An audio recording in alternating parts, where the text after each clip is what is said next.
The woman who opened the door was wearing a gray maid's uniform, complete with a white apron.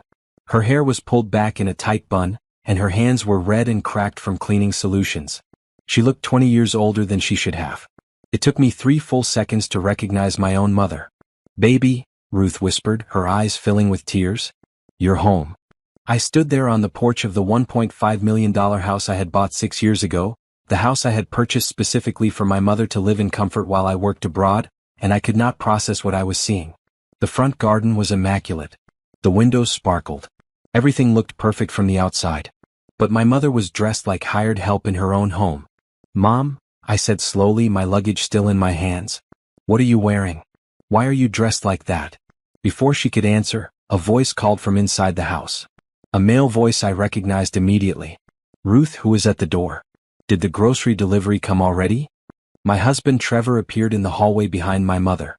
He was wearing expensive loungewear I had never seen before, the kind of designer casual clothes that cost more than most people's monthly rent. His hair was freshly cut. His skin glowed with the kind of health that came from regular spa treatments and personal trainers. He looked better than he had when I left 6 years ago. He froze when he saw me. "Naomi," he said.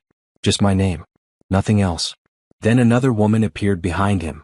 She was young, maybe 25, with long straight hair and perfect makeup. She was wearing a red silk robe that barely covered her thighs. She looked at me with mild curiosity, as if I were a stranger at the door, not the owner of the house she was standing in.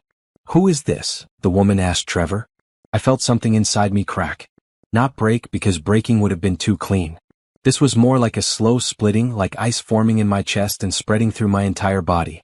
"I'm Naomi," I said, my voice steady despite the cold rage building inside me. "I own this house. Who are you?" The woman, to her credit, had the decency to look uncomfortable. She pulled the robe tighter around herself and glanced at Trevor. "This is Simone," Trevor said, as if that explained everything. I looked at my mother. She would not meet my eyes. She was staring at the floor, her shoulders hunched, looking defeated in a way I had never seen before. My mother, who had raised me by herself after my father died, who had worked 3 jobs to put me through college, who had always stood tall no matter what life threw at her, was standing in her own home looking like a servant. "Mom," I said again, softer this time. "Please tell me what is happening here." A single tear rolled down her cheek. "Come in, baby," she said quietly. "You must be tired from your flight." I stepped into the house I had bought with money I earned from 6 years of 70-hour work weeks in Dubai. 6 years of missing holidays and birthdays. 6 years of video calls and care packages. 6 years of depositing money into accounts and paying mortgages and making sure my mother would never have to work another day in her life. The interior had changed. When I left, I had furnished it simply but comfortably, focusing on quality pieces that would last. Now it looked like a showroom for expensive furniture stores. The couch was Italian leather. The coffee table was marble. Artwork I had never purchased hung on the walls. Everything screamed money, the kind of money I had sent home to ensure my mother's comfort, not to fund someone else's lifestyle. "Your mother keeps the house beautifully," Simone said, apparently deciding to make conversation. "She's very thorough." I turned to look at her. Really look at her. She was younger than me by at least 10 years. Pretty in a generic way. She had the slightly vacant look of someone who had never had to work hard for anything in her life. "My mother is not the housekeeper," I said. "She is the owner of this house. Or she should be." "Well, technically," Trevor started, but I cut him off with a look. "Get out," I said. "Excuse me?" He actually had the nerve to look offended. "Both of you. Get out of this house. Now." Trevor laughed. Actually laughed. "Naomi, be reasonable. You just got here. You're obviously tired and confused. Why don't you let Ruth make you some tea and we can all sit down and talk about this like adults?" "Let Ruth make me tea," I repeated slowly. "In the house I bought for her. While you and your girlfriend play house with my money." "It's not that simple," Trevor said. "Then make it simple," I said. "Explain to me why my mother is dressed like a maid in her own home. Explain to me why you are here at all. Explain to me who gave you permission to move into a property that belongs to me." "You did," he said. "You told me I could manage things while you were gone. You said I should make sure your mother was taken care of. I said you could check on her. I said you could help if she needed anything. I did not say you could move in. I did not say you could bring your girlfriend. I absolutely did not say you could turn my mother into your servant." My mother made a small sound. When I looked at her, she was crying silently, tears streaming down her face while she stood perfectly still in that horrible gray uniform. Something in me went very cold and very calm. I recognized this feeling. It was the same feeling I got when I was negotiating business deals, when I needed to be absolutely clear and absolutely in control. It was the feeling of knowing exactly what I needed to do and having no doubt about my ability to do it. "Mom," I said gently, "go pack a bag. Pack whatever you need for a few days. We're leaving." "Naomi, you can't just," Trevor started. "I can do whatever I want in my own house," I interrupted. "And right now I want my mother to pack a bag." "Mom, please. Go pack." Ruth looked at Trevor, then at me. For a moment I thought she might refuse. Then she nodded and hurried up the stairs. I pulled out my phone. "What are you doing?" Trevor asked. "Calling my lawyer," I said. "I've been sending money to my mother for 6 years. I have records of every transfer. I have the mortgage statements. I have the original purchase agreement.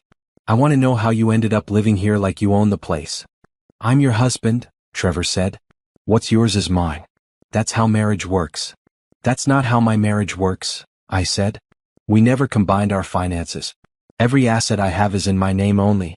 This house is in my name only. The money I've been sending is for my mother, not for you. The bank accounts were in both our names," he said. "You added me as a joint holder before you left." I stopped dialing. "What?" "You added me to the accounts. You gave me power of attorney. You said I should handle things while you were overseas. I had done no such thing. I was absolutely certain of that. I had been very careful about keeping my finances separate. I had been very careful about everything." "I need to see documentation," I said. "It's all legal," Trevor said. "Simone can verify. She's a notary. She witnessed the papers." I looked at Simone. She would not meet my eyes either. "How long has this been going on?" I asked. No one answered. "How long?" I repeated, my voice dropping to something dangerous. "Have you two been living here? How long has my mother been cleaning up after you? How long have you been spending my money?" 2 years, my mother said from the top of the stairs. She was holding a small suitcase, the same one she had owned since I was a child. "They moved in 2 years ago. He said you told him to manage the property. He said you approved everything." 2 years. 730 days. My mother had been living like a servant in her own home for 730 days. I finished dialing my lawyer's number. It was 11 at night in Dubai, which meant it was early evening here. Attorney Bradford picked up on the third ring. "This is Naomi Fletcher," I said. "I need you to meet me first thing tomorrow morning. I'm back in the country and I have a legal situation that requires immediate attention." I listened to his response, my eyes never leaving Trevor's face. "Yes," I said. "It involves fraud. Possibly forgery. Definitely theft. And I want my husband out of my property before the end of the week." Trevor's confident expression finally cracked. "You can't do this," he said. "Watch me," I replied. I took my mother's suitcase from her hand and walked to the door. She followed me without looking back. As we stepped outside into the cool evening air, I turned back one last time. "Don't get comfortable," I said to Trevor and Simone. "This is my house. You're just squatters. And I'm very good at removing obstacles."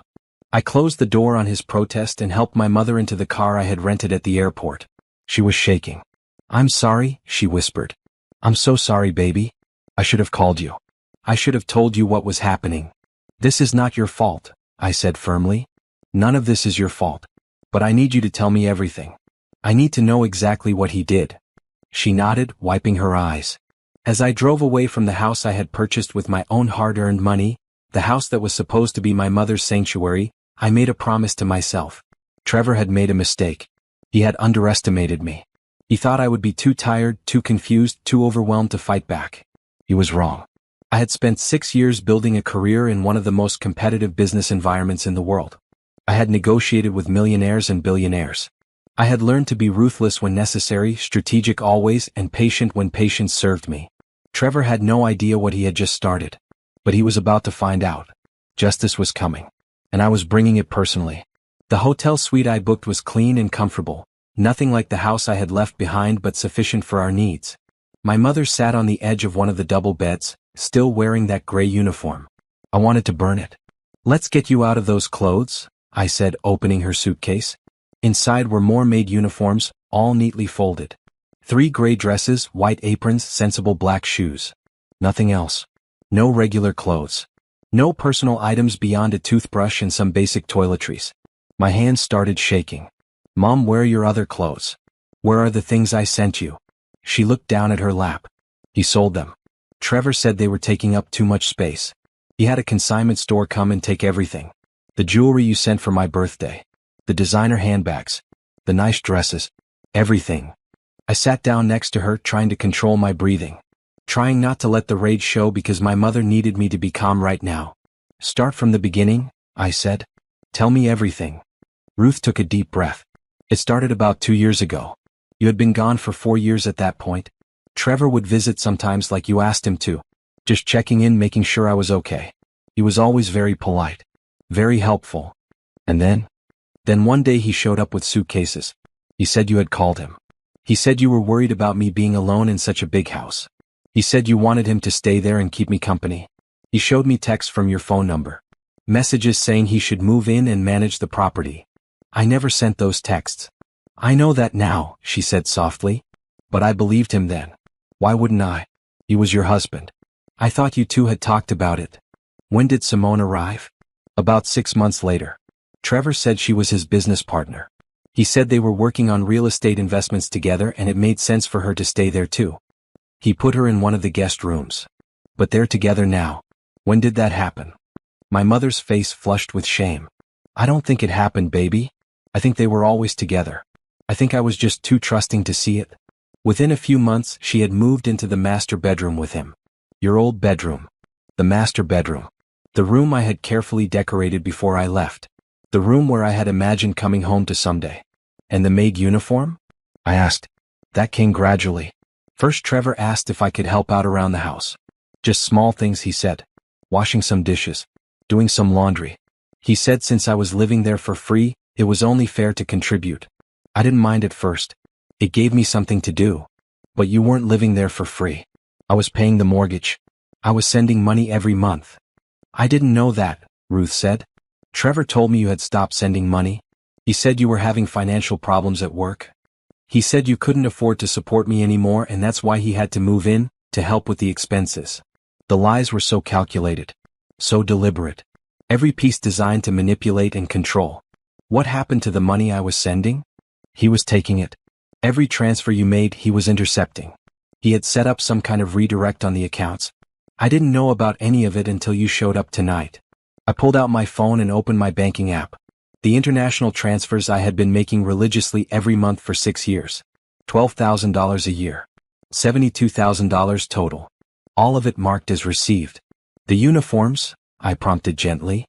About a year ago, Trevor said they were hiring a housekeeper. He said the house was too big for them to maintain themselves. The next day, this woman showed up with cleaning supplies and uniforms. She worked for 2 weeks. Then one morning, Trevor told me she had quit. He said we couldn't afford to hire someone else. He said I would need to take over her duties. And you agreed? What choice did I have? I was living in his house, eating his food. Or that's what I thought. He made me feel like I owed him something. Like I was a burden. So I put on the uniform and I cleaned. The image of my proud, strong mother scrubbing toilets for the man who was supposed to be my husband made me feel physically ill. Did he pay you? I asked, though I already knew the answer. No. He said room and board was my payment. He said I should be grateful he was taking care of me when my own daughter had abandoned me. I never abandoned you. I know. But he showed me things. Emails that looked like they were from you. Messages saying you were too busy to call. Screenshots of conversations where you supposedly said you didn't want to deal with me anymore. I thought you had moved on with your life in Dubai and forgotten about me. Mom? I took her hand. I called you every Sunday for 6 years. Every single Sunday. I know. But for the last 2 years, Trevor would answer your calls. He would talk to you for a few minutes, then tell me you didn't have time to speak with me. He always had an excuse. You were in a meeting. You were tired. You were about to board a flight. I heard your voice sometimes asking for me, but he would always hang up before I could get to the phone. I remembered those calls. So many times I had asked to speak with my mother, only to have Trevor tell me she was sleeping or out shopping or in the bathroom. He always had a reason. And like a fool I had believed him. Why didn't you call me yourself? Why didn't you reach out? He took my phone. He said it was too old and he would get me a new one, but he never did. The only phone in the house was his. And he monitored everything. Every call. Every message. I couldn't contact anyone without him knowing. She was essentially a prisoner. In the house I had bought to give her freedom and security, Trevor had turned her into a prisoner. Did he hurt you? Physically? No. He never raised a hand to me. But he didn't have to. He controlled everything else. What I ate. When I could leave the house. Who I could talk to. He told your aunts and cousins that you didn't want them visiting anymore. He told my church that I had decided to stop attending. He isolated me completely. What about Simone? What was her role in all this? She enjoyed it, Ruth said bitterly. She liked having someone to order around. She would leave messes deliberately just so I would have to clean them up. She would call me at all hours to bring her tea or snacks. She treated me like I was actually hired help. And Trevor let her. He encouraged it. I stood up and walked to the window looking out at the city lights. My city. The place I had grown up. The place I had left to build a better life for both of us. And while I was gone, working myself to exhaustion, Trevor had been here stealing everything I had built. I need to know about the paperwork, I said. Trevor claims I gave him power of attorney. That I added him to my accounts. Do you know anything about that? I saw him with papers once. This was maybe 3 years ago, right after he first moved in. He was at the kitchen table with Simone, and they were looking at documents. When I came in, they covered them up quickly. But I saw your name on them. Your signature. I assumed you had signed them before you left. I didn't. Which means he forged them. Can you prove that? I'm going to try. I turned back to face her. Tomorrow morning, I'm meeting with my lawyer. Attorney Bradford has handled all my real estate deals. He has copies of every document I've ever actually signed. If Trevor forged my signature, we'll be able to prove it. What if you can't? What if his papers look legitimate? Then we'll find another way. Mom, I promise you, Trevor is not going to get away with this. I don't care what it takes. I don't care how long it takes. He's going to pay for what he did to you. My mother started crying again, but this time they were tears of relief. I prayed you would come home, she whispered. Every day for 2 years I prayed you would come back and see what was happening. I was so afraid you never would. I'm here now, I said, sitting back down and putting my arm around her. And I'm not going anywhere until this is fixed. We sat like that for a long time, my mother crying softly while I held her. Outside, the city continued its normal rhythm. People were having dinner, watching television, living their ordinary lives. None of them knew that my entire world had just been turned inside out. Eventually Ruth fell asleep. I helped her out of that horrible uniform and into one of the hotel robes. I tucked her into bed like she used to tuck me in when I was a child. Then I sat in the chair by the window with my laptop and started going through my financial records. Every bank statement from the past 6 years. Every transfer. Every account. I traced every dollar I had earned and where it had gone. The pattern was clear once I knew what to look for. Money going into accounts that I had thought were solely in my name. Money being withdrawn in amounts I had never authorized. Purchases I had never made. Trevor had been stealing from me systematically for at least 3 years. Maybe longer. The amounts had started small, a few hundred here and there. But in the last year the withdrawals had gotten bolder. Larger. 10,000. 20,000. 50,000 at once. I calculated the total and felt my stomach drop. Over $200,000. Gone. Spent on furniture and clothes and cars and vacations. Spent maintaining a lifestyle he had no right to while my mother cleaned his toilets. At 2 a.m. I finally closed the laptop. I was too angry to sleep but too exhausted to keep working. Instead, I did what I always did when I needed to think clearly. I made a list. Step 1. Meet with Attorney Bradford. Get legal advice. Determine what laws Trevor had broken and what recourse I had. Step 2. Gather evidence. Bank statements. Property records. Anything that showed Trevor's fraud. Step 3. Get him out of my house. Legally, forcibly, whatever it took. Step 4. Get my money back. Every cent he had stolen. Step 5. Make sure he could never do this to anyone else again. I looked at my list for a long time. Then I added one more item. Step 6. Rebuild. Create something better than what Trevor had destroyed. Revenge would be satisfying. But revenge alone would not give my mother back the 2 years Trevor had stolen from her. It would not restore her dignity. It would not heal the damage he had done. I needed to do more than destroy him. I needed to build something so strong, so secure, that nothing like this could ever happen again. My phone buzzed with an email. Attorney Bradford, responding to my urgent message. I've cleared my morning schedule. Come to my office at 9 a.m. Bring all documentation you have. We'll figure this out together. I looked over at my mother, sleeping peacefully for probably the first time in months. Her face was relaxed. The tension that had lined her features earlier was gone. Trevor had no idea what he had started. He thought he had won. He thought he had gotten away with it. He had spent 2 years playing house with my money, treating my mother like a servant, living like he owned something he had no right to. But those 2 years were about to cost him everything. I opened a new note on my phone and started writing down everything my mother had told me. Every detail. Every conversation. Every instance of manipulation and control. I would need all of it for the legal battle ahead. The sun was starting to rise when I finally allowed myself to close my eyes. Tomorrow would be the first day of getting my life back. Of getting justice for my mother. And I was ready. Attorney Bradford's office was in a downtown high-rise with floor-to-ceiling windows overlooking the financial district. The decor was understated but expensive, the kind of place that radiated competence and success. I had chosen him 6 years ago specifically because of his reputation for handling complex property disputes. Now I was grateful for that decision. He was a tall man in his 50s with silver hair and sharp eyes that missed nothing. When his secretary showed me into his office, he stood and shook my hand firmly. "Miss Fletcher. It's good to see you again, though I wish it were under better circumstances." I had left my mother at the hotel, still sleeping. She needed rest more than she needed to relive the details of her ordeal again so soon. "Thank you for making time on short notice," I said, taking the seat across from his desk. "You mentioned fraud and forgery. Tell me everything." I laid it out for him methodically. The house I had purchased. The arrangement for my mother to live there. Trevor's supposed role in checking on her. What I had found when I returned. The uniforms. The girlfriend. The lifestyle they had been funding with my money. Bradford listened without interrupting, taking notes on a legal pad. When I finished, he leaned back in his chair. "Let's start with the property itself. The house is in your name only." "Yes. I purchased it before I left for Dubai. The mortgage is in my name. All payments have been made from my account." "And your husband never contributed to the purchase or upkeep?" "Not a cent." Trevor was unemployed when we got married. He was supposedly looking for work in finance, but that never materialized. I supported both of us during our marriage. "But you didn't divorce before you left for Dubai?" "No. It seemed simpler to stay married. We weren't having problems at that point, or so I thought." He was supportive of my career move. He said he would hold down the fort while I was gone. Bradford made another note.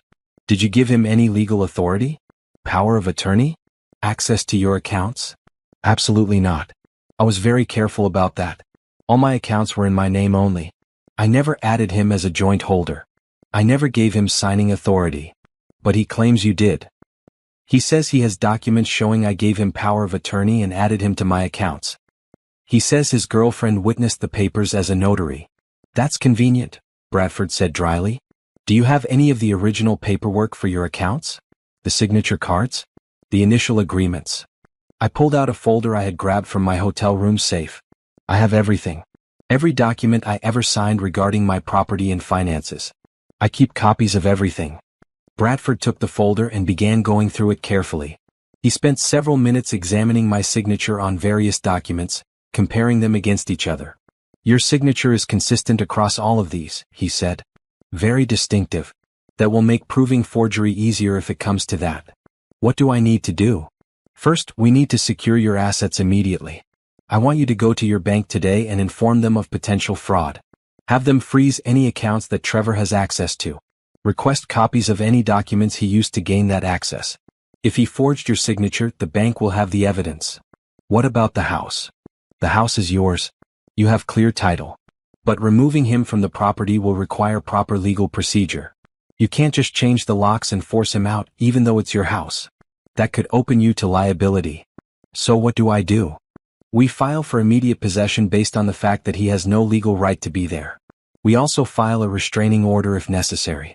Given what you've told me about how he treated your mother, we may have grounds for that. In the meantime, I want you to document everything. Take photos of the house. The furniture he bought with your money.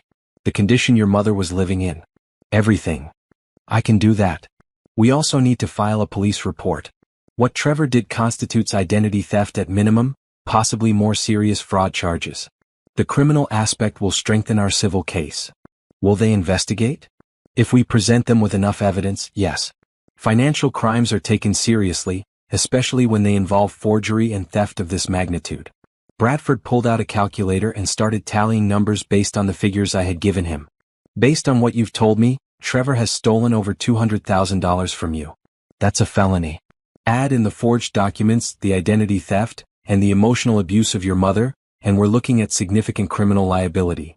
How long will all of this take? That depends on how much evidence we can gather and how cooperative Trevor decides to be. If he fights it, we could be looking at months. Maybe longer. I don't care how long it takes, I said. I want him prosecuted to the fullest extent of the law. Bradford smiled slightly. I was hoping you'd say that. Now let's talk strategy. We spent the next 2 hours going over every detail. Bradford explained the various legal avenues available. He outlined what I needed to do in what order. He gave me a list of documents to collect and people to contact. One more thing, he said as I was preparing to leave. You need to be prepared for this to get ugly. Trevor will likely try to paint himself as the victim. He'll claim you abandoned him. That you weren't supporting him financially. That he was entitled to use your assets because you're married. We'll prove him wrong. We will. But it won't be pleasant. These cases rarely are. He may try to drag your reputation through the mud. He may make accusations about you. You need to be ready for that. I am, I said. I've dealt with difficult business negotiations. I can handle this. This is different from business. This is personal. It will hurt in ways business deals don't. He hurt my mother. He stole from me. He lied to me for years. Whatever he throws at me can't be worse than what he's already done. Bradford nodded. Then let's get to work. I left his office with a clear plan and a renewed sense of purpose. My first stop was the bank. The branch manager was a woman named Patricia who had helped me set up my accounts 6 years ago. She remembered me immediately. Miss Fletcher, welcome back. What can I help you with today? I need to report fraud on my accounts. Her professional smile faltered. I see. Come into my office, please. In the privacy of her office, I explained the situation. Patricia's expression grew increasingly concerned as I spoke. You're saying your husband has been accessing your accounts without authorization? Yes. He claims I gave him permission and added him as a joint holder. I did not. Let me pull up your account history. She typed rapidly on her computer, her frown deepening. I'm seeing several changes made to your accounts about 3 years ago. Trevor Fletcher was added as a joint holder on your primary checking and savings accounts. There's also a power of attorney on file giving him full authority over your finances. I never authorized those changes. The documents were submitted in person. They're signed by you and notarized. They're forged. I need to see those documents. Patricia printed out copies of the paperwork. I studied the signatures carefully. They looked like mine, close enough to pass casual inspection. But I could see the differences. The way certain letters were formed. The pressure of the pen. These were not my signatures. I need you to freeze all accounts immediately, I said. And I need copies of everything related to these changes. I can freeze the accounts, but I'll need to file a formal fraud report. This will trigger an investigation. Good. That's exactly what I want. Patricia made the necessary calls and filled out the required forms. She assured me that the accounts would be frozen within the hour and that Trevor would no longer have access. What about the money that's already been taken? I asked. That will be part of the investigation. If we determine that fraud occurred, the bank may reimburse you for some or all of the losses. But I can't make any promises about the timeline or the outcome. I understand. I left the bank with a thick folder of documents and a growing sense of satisfaction. Trevor's access to my money was cut off. Now for the house. I called Candace from my car. My best friend since college had flown in that morning at my request. She was waiting at the hotel with my mother. How did it go? She asked. We're making progress. I'm heading to the house now to document everything. Can you keep an eye on Mom? Of course. She's doing better today. We had breakfast together and she's been telling me stories about you as a kid. That's good. Let her talk.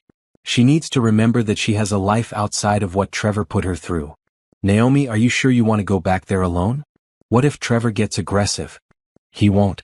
He's a coward. Cowards don't get physical when they realize they're losing control. They try to manipulate and negotiate. Still, be careful. I will. I drove to the house mid-afternoon when I knew Trevor and Simone would likely be there. I wanted them to see me walking through what was mine, documenting what they had stolen.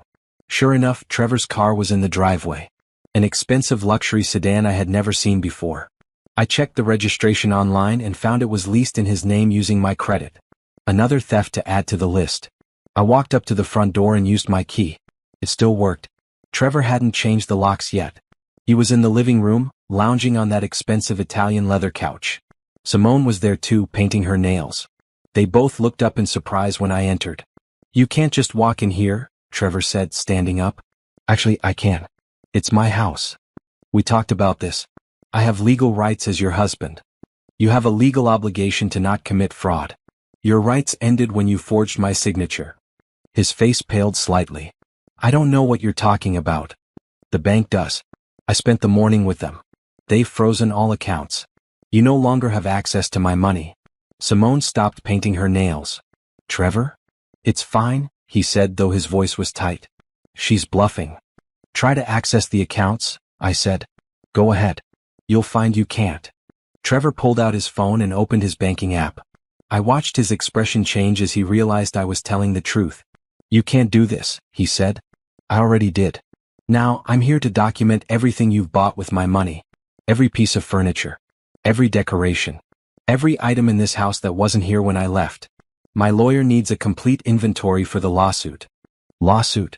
Simone stood up. "Trevor, you said this was all legal." "It is legal," he insisted, but he was sweating now. "Naomi, we should talk about this reasonably. Without lawyers. We can work something out." "No," I said simply. "We can't. You stole from me.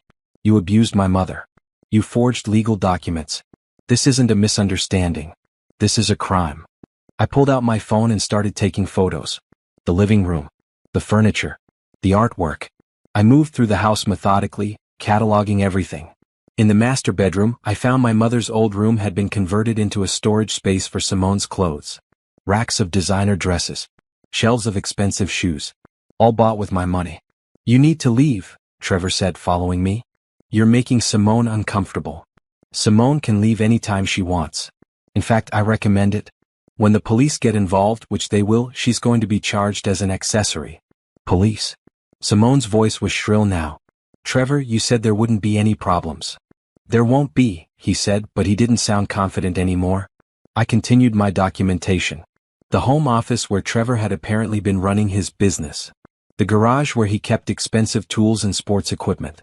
The wine cellar he had installed without my knowledge. Every photo. Every receipt I could find. Every piece of evidence of the life he had built with my stolen money.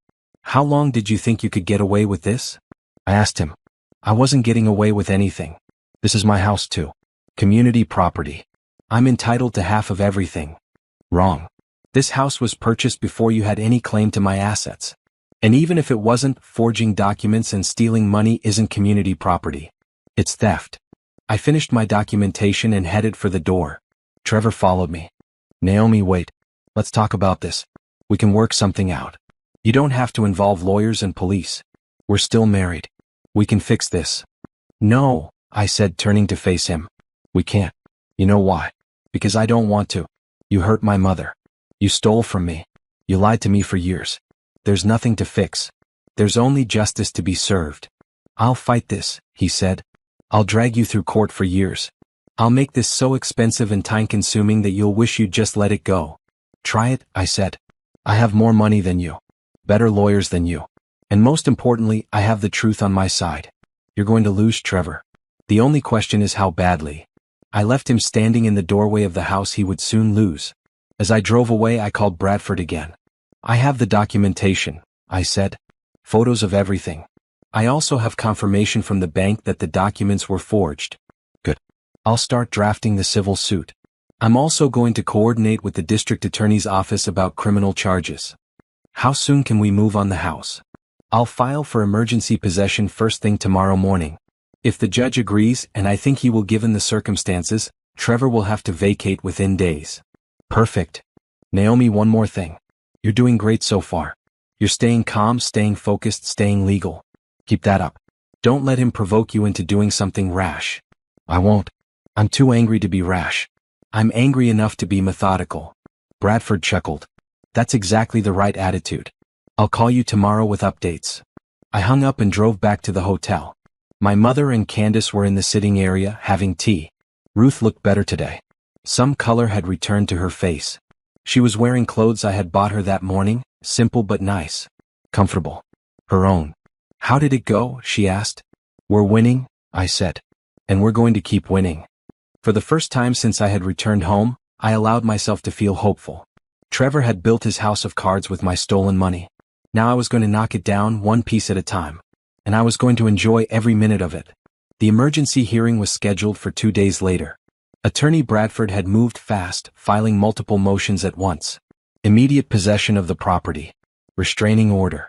Injunction against Trevor accessing any more of my assets. The judge had agreed to hear everything together given the severity of the allegations. I dressed carefully that morning. A navy blue suit, professional but not flashy. Simple jewelry.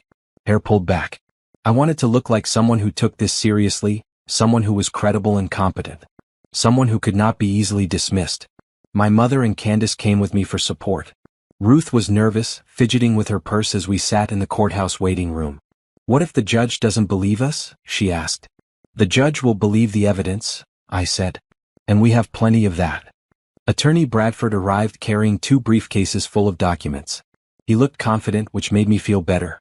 The bank sent over their fraud investigation findings this morning, he told me. Their handwriting expert confirmed that the signatures on the power of attorney and account changes don't match your known signatures. They're prepared to testify if necessary. What about Trevor? Will he be here? He's required to be here. The court sent him notice of the hearing. If he doesn't show up, that will work in our favor. But Trevor did show up. He arrived 15 minutes before the hearing was scheduled to begin, wearing a suit I had never seen before. Expensive. Perfectly tailored. Simone was with him, dressed in a red designer dress that probably cost more than my mother had spent on clothes in the past 2 years. They sat on the opposite side of the waiting room. Trevor kept glancing at me, but I refused to make eye contact. Let him wonder what I was thinking.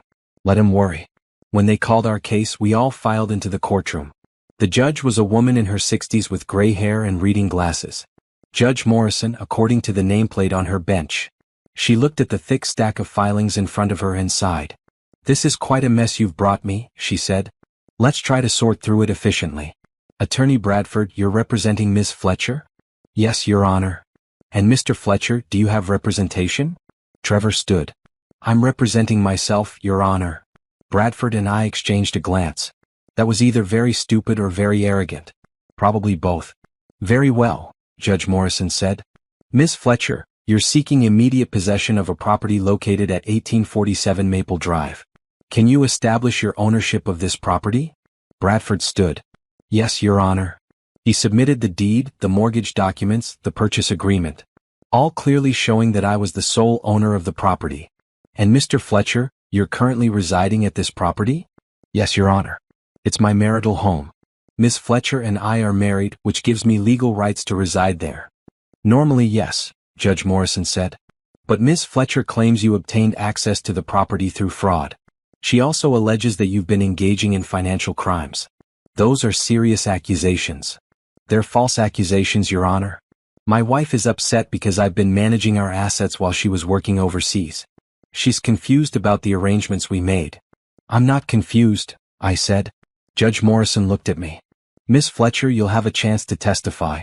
Mr. Fletcher, continue. My wife gave me power of attorney before she left for Dubai 6 years ago. She added me to her bank accounts. She told me to manage the property and make sure her mother was taken care of. That's exactly what I did.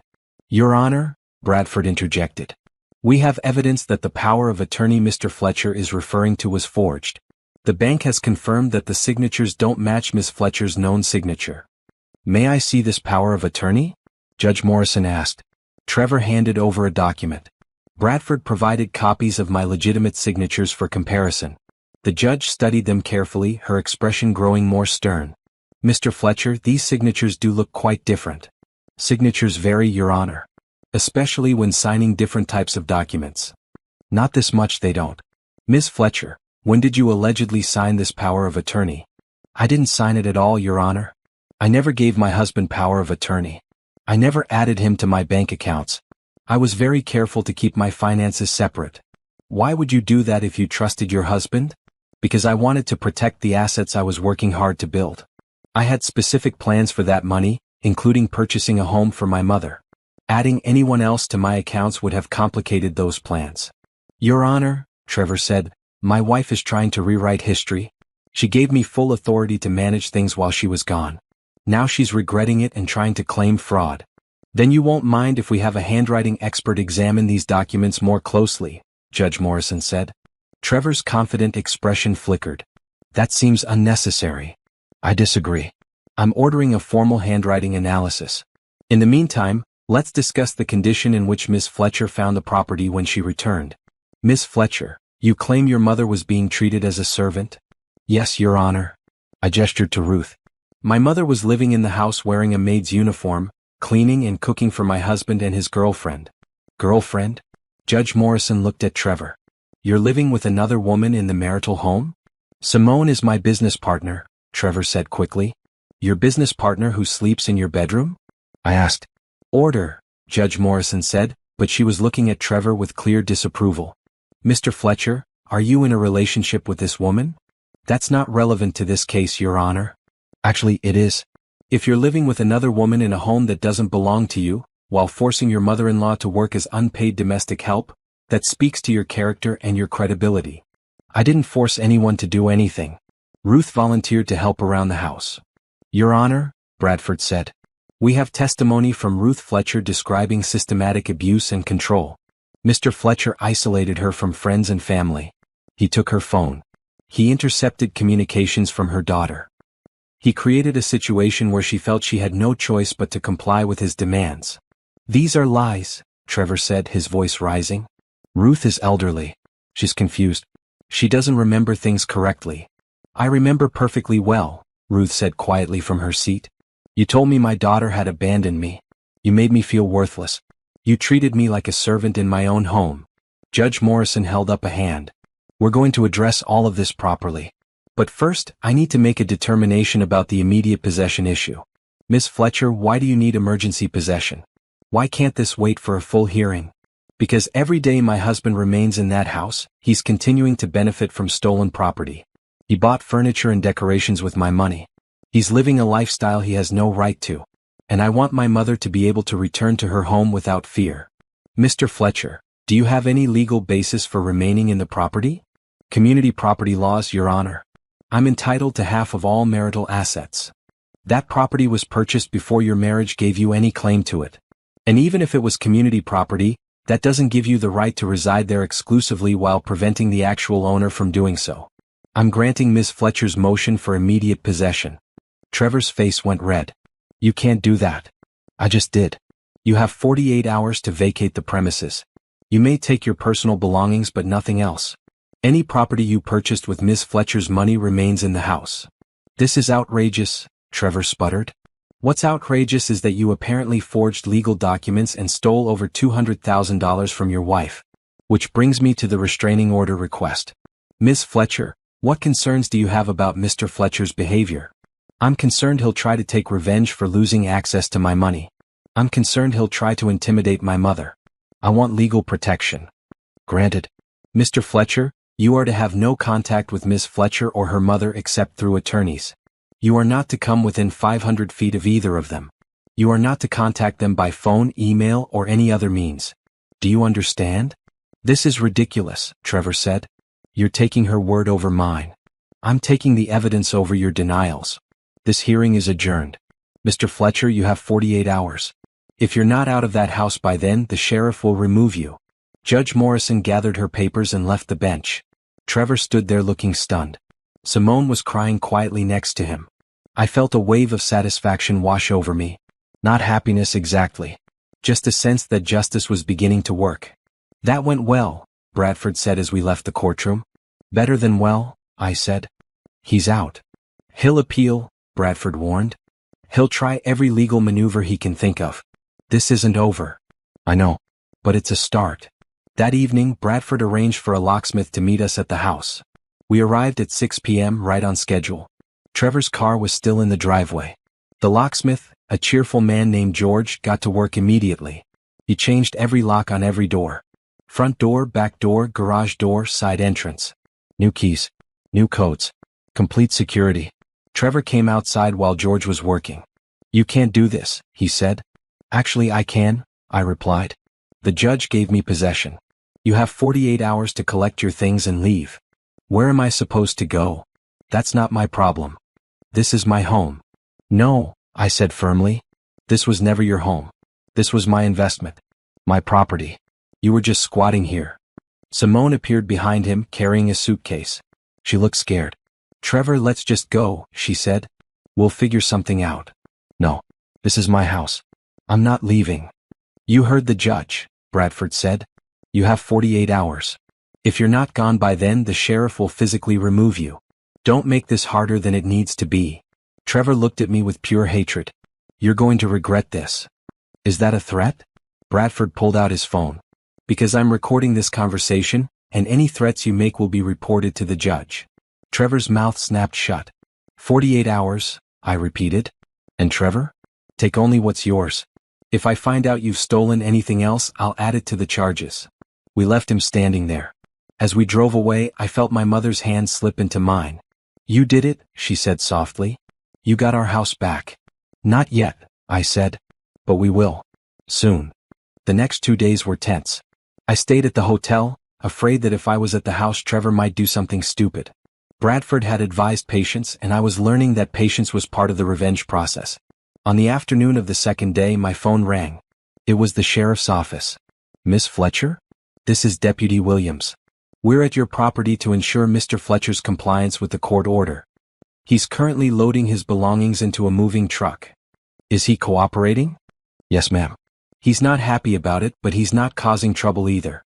We'll stay until he's completely off the premises. Thank you, Deputy. An hour later I got another call. Property is clear, Miss Fletcher. You can return whenever you're ready. I hung up and looked at my mother and Candace. He's gone, I said. Ruth started crying. Candace hugged her. Let's go home, Mom, I said. We drove to the house together. The front lawn was a mess where the moving truck had torn up the grass. But the house itself was intact.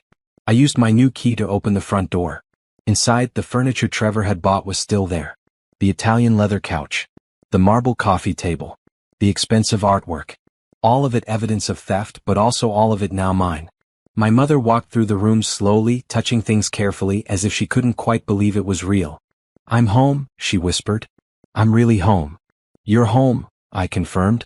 And no one is ever going to take this away from you again. That night, we ordered pizza and ate it sitting on Trevor's expensive couch. We laughed and talked and made plans. Plans for renovating. Plans for redecorating. Plans for making this house feel like ours again, not like something Trevor had stolen. As I was falling asleep in my old bedroom, my phone buzzed with a text from Bradford. Bank investigation is complete. They're filing criminal charges against Trevor. Fraud, forgery, identity theft. The DA wants to talk to you tomorrow. I smiled in the darkness. Justice was coming. And it was coming fast. The district attorney's office was in a government building downtown, all concrete and glass with security checkpoints at every entrance. I went through the metal detectors carrying a briefcase full of evidence Bradford had prepared for me. My mother had wanted to come, but I convinced her to rest. This part didn't require her reliving the trauma again. Assistant District Attorney Patricia Greenwood was a sharp-eyed woman in her early 40s with short dark hair and a no-nonsense demeanor. She shook my hand firmly and gestured to a chair across from her desk. Thank you for coming in, Miss Fletcher. I've reviewed the materials your attorney sent over. This is one of the more clear-cut fraud cases I've seen in a while. I'm glad you see it that way, I said. I was worried it might be dismissed as a civil matter. Oh, it's definitely criminal. Your husband, your soon-to-be ex-husband, committed multiple felonies. Forgery. Identity theft. Wire fraud. Grand theft. We're looking at potentially 10 to 15 years if he's convicted on all counts. The number shocked me. I had wanted justice, but hearing it laid out so starkly made it real. Will it go to trial? That depends on whether Mr. Fletcher decides to take a plea deal. Most defendants in cases this solid end up pleading out. Fighting it in court would be expensive and likely futile given the evidence. But some people are too stubborn or too delusional to accept reality.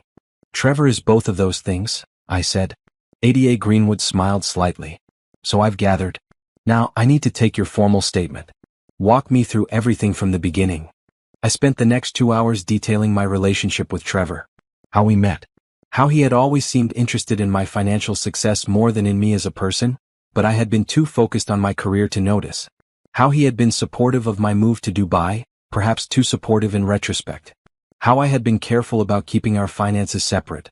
You said you never combined bank accounts or gave him power of attorney, Ada Greenwood said. Why was that? I grew up watching my mother struggle financially after my father died.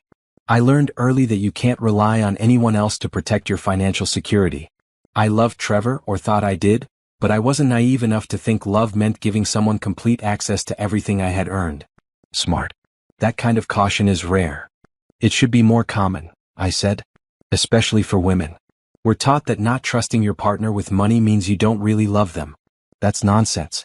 Trust should be earned, and financial trust takes time. Ada Greenwood nodded. I'm going to need you to identify these signatures. She laid out copies of the forged documents. The power of attorney. The bank account changes. Various other papers Trevor had used to steal my identity. I examined each one carefully. None of these are my actual signatures. They're close, but look at the F in Fletcher. Mine has a distinctive loop at the top.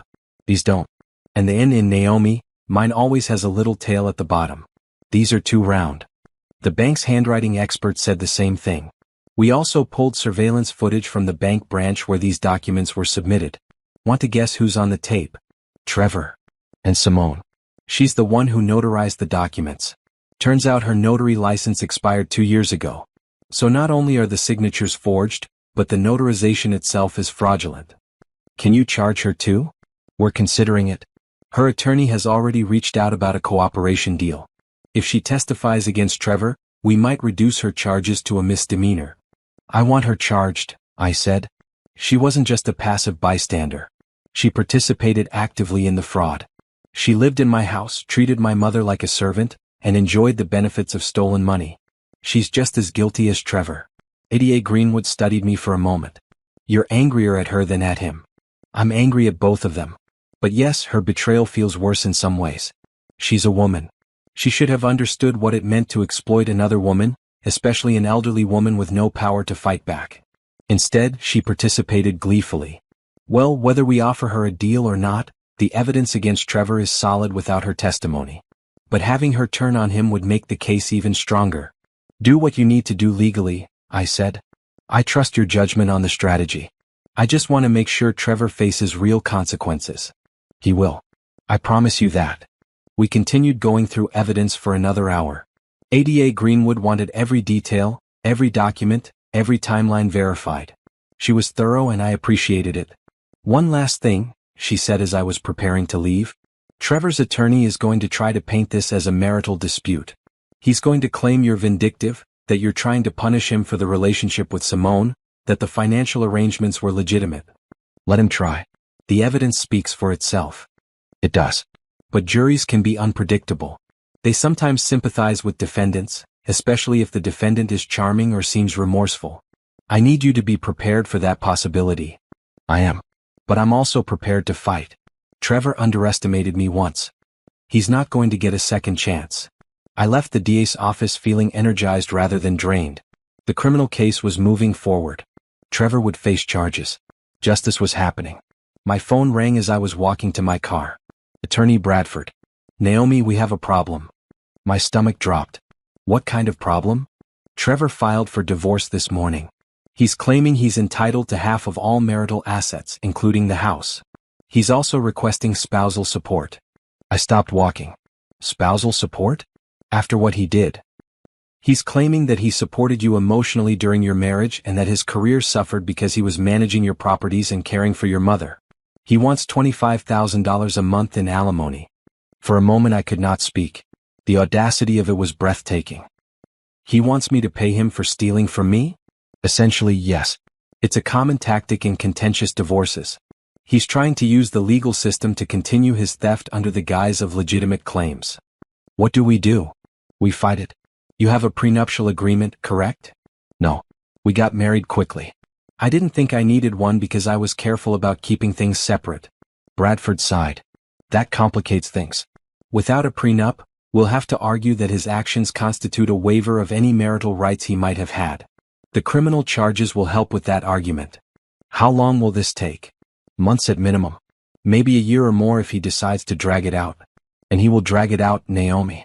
This is his last chance to extract money from you. He's going to use every delay tactic, every legal maneuver, Every dirty trick he can think of. Let him try. I have more resources than he does. Resources he'll try to drain.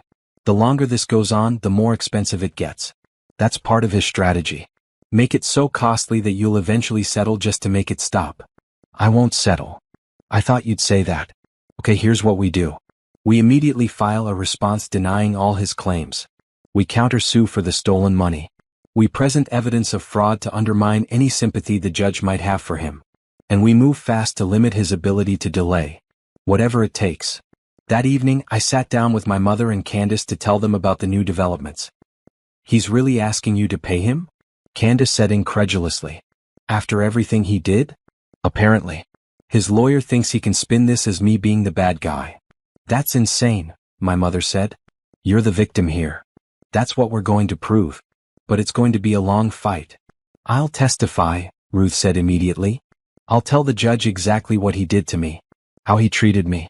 How he manipulated me. You may have to, I said gently. Are you ready for that? She nodded. I'm ready. He needs to be stopped. If my testimony helps do that, then I'm ready. Over the next few weeks, the case expanded in ways I hadn't anticipated. As Bradford dug deeper into Trevor's activities, he discovered more fraud. Trevor had been running a side business, claiming to be a property manager for wealthy overseas investors. He had used my house as his business address. He had shown potential clients around my property, pretending it was his. He had collected fees and deposits that he never earned. He basically used your success to build credibility for a scam, Bradford explained during one of our many meetings. People saw the house, saw the lifestyle, and assumed he was legitimate. Then he took their money and did nothing with it. How many victims are we talking about? At least 6 that we found so far. Total losses of over $300,000. On top of the $200,000 he stole from me? Yes. Your ex-husband was running quite the operation. The FBI is now involved because some of the victims were from different states, which makes it federal wire fraud. The scope of Trevor's crimes kept expanding. Every time Bradford thought he had found the bottom, another layer of theft emerged. Credit cards opened in my name. Loans taken out using forged documents. Investment accounts he had raided and drained. The total losses are approaching $700,000, Bradford told me one afternoon. Across multiple victims. The federal charges alone carry a potential sentence of 20 years. Good, I said coldly. Let him rot.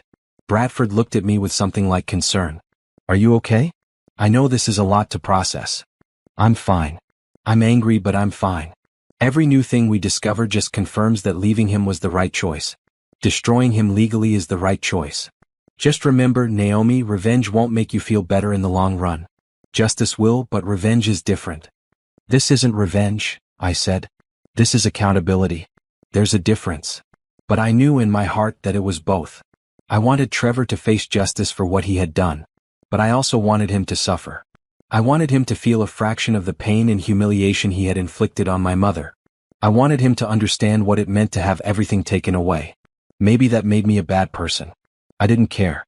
Some people deserve to suffer for their crimes. Trevor was one of them. The investigation continued to uncover new evidence. Simone's cooperation deal went through, and she provided testimony about Trevor's operations. She admitted that she had known the documents were forged. She admitted that she had helped Trevor maintain the fiction that he was a successful businessman. She admitted that she had treated my mother terribly because Trevor encouraged it. She's trying to save herself, Candace said when I told her. She's throwing Trevor completely under the bus. Let her. I hope the bus backs up and runs over him again. You're getting scary, Candace said, but she was smiling. I'm getting focused, I corrected. There's a difference. In my more honest moments, usually late at night when I could not sleep, I wondered if I was becoming obsessed with destroying Trevor. If I was letting the desire for revenge consume me in unhealthy ways. But then I would remember my mother in that gray uniform. I would remember the shame in her eyes. I would remember 2 years of isolation and abuse. And I would decide that no, I was not being unreasonable. I was being appropriately angry. And appropriate anger deserved appropriate action. The criminal trial was scheduled for 4 months away. The divorce proceedings would take even longer. But every day brought new evidence, new charges, new reasons to believe that Trevor would face real consequences. I was building an empire of evidence against him. And when it finally came time for him to face judgment, there would be no escape. He had built his life on lies. Now those lies were going to bury him. And I was going to stand there and watch it happen with a smile on my face. While the legal battles raged on, I turned my attention to reclaiming my life. The house needed work. Not just cleaning but a complete transformation. Every room held memories of Trevor and Simone, and I wanted them erased. I hired a design firm run by a woman named Amara who specialized in helping people refresh their spaces after traumatic events. She understood immediately what I needed. "You want this place to feel like yours again," she said during our first consultation. "Not like something that was stolen and recovered, but like something that always belonged to you." Exactly. We started with the master bedroom. The room where Trevor and Simone had slept felt contaminated. I had the carpets ripped out and replaced with hardwood floors. The walls were repainted in a soft cream color instead of the dark gray Trevor had chosen. The furniture was donated to charity and replaced with pieces I selected myself. My mother's room got a complete renovation. I converted one of the guest rooms into a proper suite for her, with a sitting area, a large bathroom with a walk-in shower, and French doors that opened onto the garden. I filled it with comfortable furniture in shades of blue and green, her favorite colors. "This is too much," Ruth said when she saw the finished room. "You don't need to spend all this money on me. Mom, you lived in a storage closet while Trevor and Simone enjoyed the run of this house. You deserve a beautiful space. Let me give this to you." She cried happy tears and hugged me tight. The living room was next. That expensive Italian leather couch Trevor had bought with my money got donated. In its place, I had comfortable sofas in a rich blue fabric arranged around a fireplace. Real artwork, pieces I chose because I loved them rather than because they looked expensive, went on the walls. Room by room we transformed the house. The kitchen got new appliances and fresh paint. The dining room got a new table and chairs. The home office where Trevor had run his fraudulent business became a library with floor-to-ceiling bookshelves. "You're making this place beautiful," Candace said one day watching the transformation. "But are you sure you want to stay here? Don't you associate this house with everything Trevor did?" "At first, yes," I admitted. "But this is my house. I bought it with money I earned. I'm not going to let Trevor's crimes take that away from me. Instead, I'm going to take it back completely." The renovations took 2 months. During that time, I also focused on rebuilding my career. I had been away from Dubai for months now, and I needed to figure out my next professional move. I had been working as a senior financial consultant for an international firm before I left to deal with Trevor. Now I was considering starting my own business. I had the capital, the experience, and the contacts. What I needed was a plan. I spent evenings sketching out business models. Financial consulting for women entrepreneurs. I had watched too many women struggle to get fair deals, fair funding, fair treatment in the business world. I could help change that.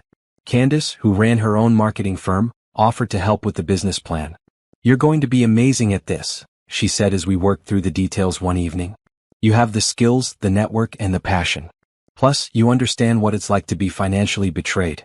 That gives you insight most consultants don't have." "I want to help women protect themselves," I said.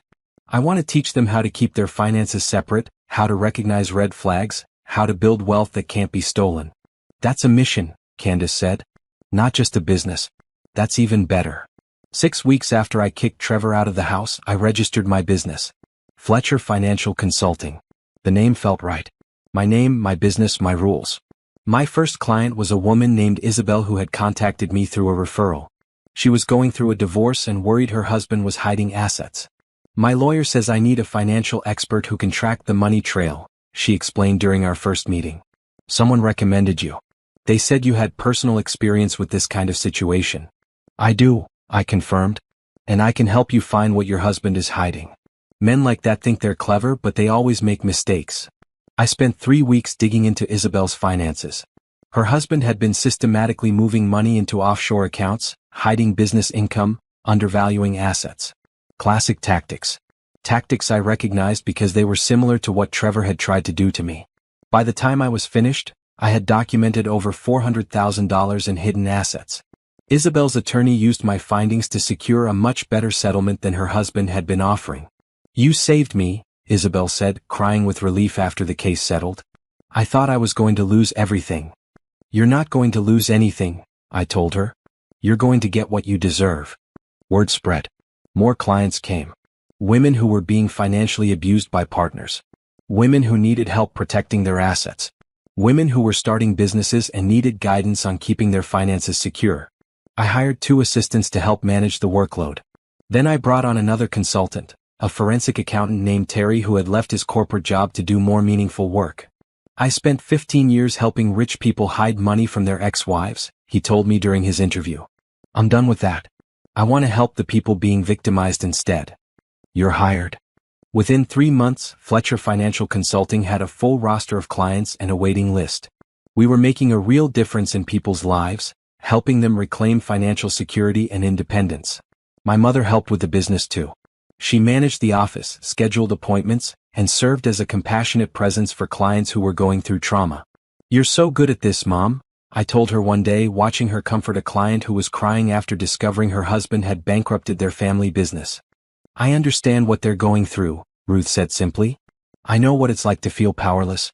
If I can help them feel less alone, then all of this was worth something. The business success felt good, but it was more than just professional achievement. It was reclaiming my identity. I was no longer just the woman whose husband stole from her. I was a successful business owner, a financial expert, a person who had turned her pain into purpose. Meanwhile, the renovations on the house finished. The final result was stunning. Every room reflected my tastes, my choices, my vision. When I walked through the door, I felt pride instead of anger, peace instead of violation. This is your home now, Amara said during the final walkthrough. Not his. Not anyone else's. Yours. She was right. The house felt like mine in a way it never had before. Because I hadn't just bought it, I had fought for it. I had reclaimed it from someone who tried to steal it. And that made it more valuable than any amount of money could measure. One evening, about 4 months after I had kicked Trevor out, I invited a few friends over for dinner. Not a party, just an intimate gathering. Ruth, Candace, and a few other women who had become close friends through the business. We cooked together in my new kitchen, laughing and talking. We ate in the dining room at the table I had chosen. We relaxed in the living room on furniture that was mine, not stolen. Look at you, Candace said, raising her wine glass. You survived. You rebuilt. You're thriving. We're thriving, I corrected, gesturing to my mother. Both of us. Ruth smiled. She looked healthy again. The haunted look had left her eyes. She had gained back the weight she had lost during those 2 years of abuse. She looked like my mother again instead of a shadow of herself. I'm proud of you, baby, she said. Not just for what you've accomplished, but for who you are. You could have been bitter. You could have let what Trevor did destroy you. Instead, you used it to become stronger. I learned from the best, I said, squeezing her hand.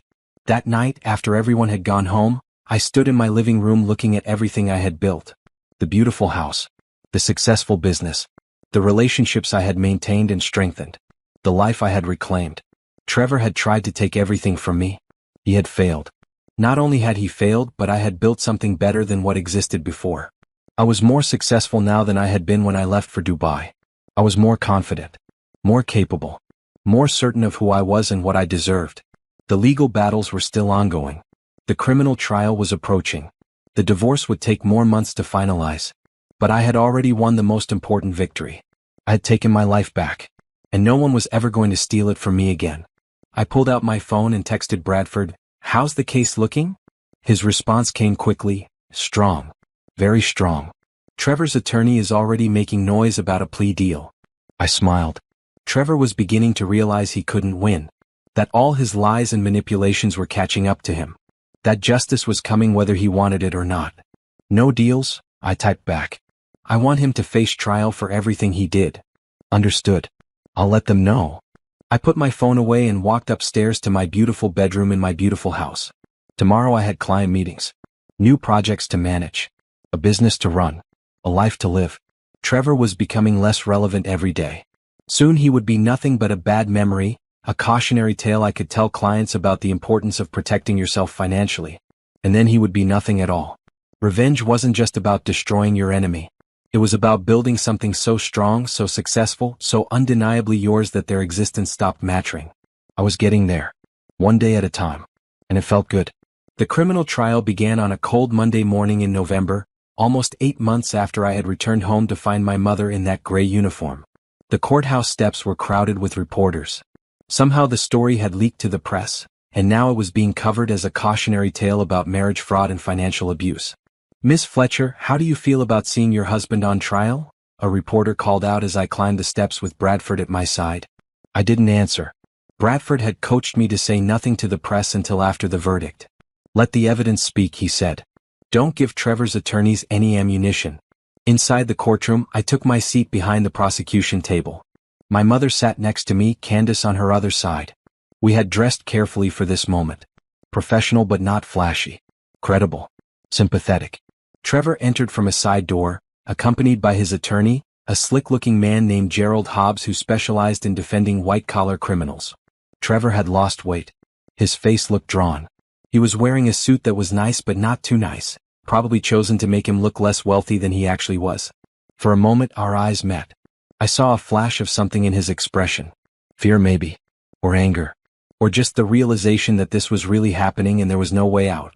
I looked away first. He wasn't worth my attention. Judge Harrison presided over the trial. He was an older man with a reputation for being fair but strict. He had no patience for nonsense from either side. This is the matter of the people versus Trevor Fletcher, he intoned. The defendant is charged with multiple counts of fraud, forgery, identity theft, and grand theft. How does the defendant plead? Not guilty, Your Honor, Hobbs said smoothly. The trial began with jury selection. It took 2 days to seat 12 people who claimed they could be impartial despite the media coverage. 8 women and 4 men, ranging in age from mid-20s to late 60s. I studied them carefully. Which ones would sympathize with Trevor's sob story? Which ones would see through his lies? ADA Greenwood's opening statement was powerful and direct. Ladies and gentlemen of the jury, this is a case about betrayal. Betrayal of trust, betrayal of love, betrayal of family. The defendant, Trevor Fletcher, systematically stole from his own wife over a period of 3 years. He forged her signature on legal documents. He drained her bank accounts. He turned her elderly mother into an unpaid servant while he lived in luxury. And he did all of this while his wife was thousands of miles away, working 70-hour weeks to build a better life for her family. She walked them through the evidence. The forged power of attorney. The bank account changes with signatures that didn't match. The property management scam that had victimized multiple people. The lavish lifestyle funded entirely by stolen money. The defendant wants you to believe this was a misunderstanding. That he had permission to manage his wife's finances. That he was simply helping out while she was overseas. But the evidence will show you that every claim he makes is a lie. This was not mismanagement. This was not a marital disagreement. This was calculated, systematic theft. And the defendant must be held accountable. Hobbs's opening statement took a different approach. My client is not a thief. He's a husband who made some mistakes. Yes, he managed his wife's properties while she was overseas. Yes, he made some financial decisions that, in retrospect, were not ideal. But these were decisions made within the context of a marriage. When Naomi Fletcher left for Dubai, she asked Trevor to take care of things. She gave him access to accounts. She told him to manage the property. And that's exactly what he did. It was a carefully constructed lie, making Trevor sound like a well-meaning but misguided partner instead of a calculating criminal. The prosecution wants to paint my client as a villain. But the real story is about a marriage that fell apart. About a wife who abandoned her husband for her career, then came back and decided to punish him for moving on with his life. This is not a criminal case. It's a divorce dispute that the prosecution has blown out of proportion. I felt my mother's hand squeeze mine. She was trembling with anger. He's lying, she whispered. I know, I whispered back. The jury will see it. The prosecution's case took 3 weeks to present. Witness after witness testified about Trevor's crimes. The bank manager explained how the forged documents had been submitted. The handwriting expert demonstrated how the signatures didn't match. The victims of Trevor's property management scam told their stories of being cheated out of thousands of dollars. Then Simone took the stand. She had been granted limited immunity in exchange for her testimony. She looked different now. No more expensive clothes or perfect makeup. She wore a simple gray dress and no jewelry. Her hair was pulled back in a severe bun. She looked like she was trying to appear as harmless and remorseful as possible. ADA Greenwood walked her through her relationship with Trevor. How they had met. How he had convinced her to move into my house. How he had explained away my mother's presence. Did Mr. Fletcher tell you who owned the house? Greenwood asked. He said it was his house.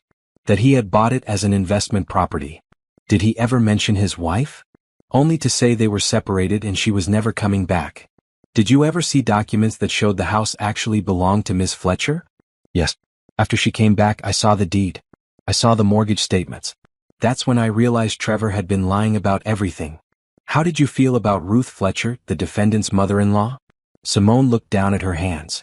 I treated her badly. Trevor told me she was there as a housekeeper, that she was being paid to clean and cook. I believed him. I thought it was a legitimate arrangement.